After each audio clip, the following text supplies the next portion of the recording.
Son broke the chain on his 70 right after I cleared all the mud out of here.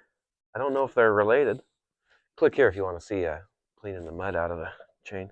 I got about an hour before I'm supposed to take my wife up to Reno for our anniversary.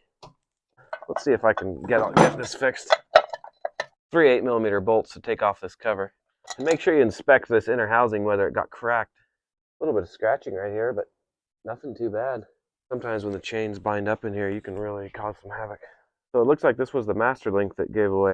I bet all that mud that packed in there scraped the clip off the master link, and I didn't notice when I cleaned it out. Darn, that's really unfortunate.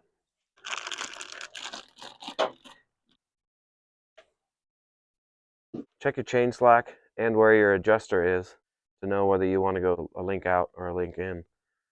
So I'll mark that pin. This one's about halfway through the adjustment, so I can go either direction. I could either pull this pin and run the axle back, or I could go this pin and run the axle forward.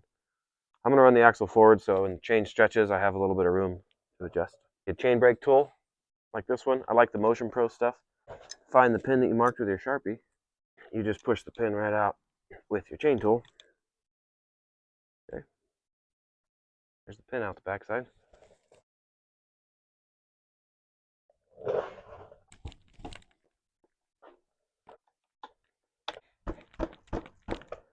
Put your master link in. I like to put the clip on with the closed portion going forward. Help it not pop off. Ooh, listen to that. Brand new chains are so quiet. It says it needs 15mm of free play, 5/8 of an inch. So come down here with the tape measure. We got, about 1 1/8 right now. Doesn't need that much.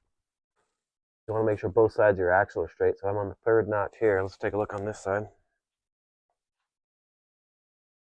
Perfect.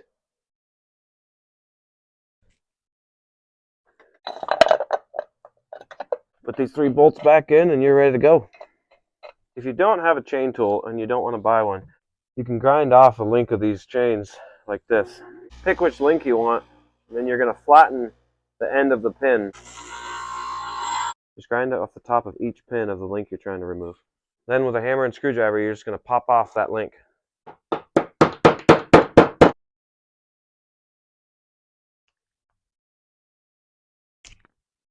There it goes.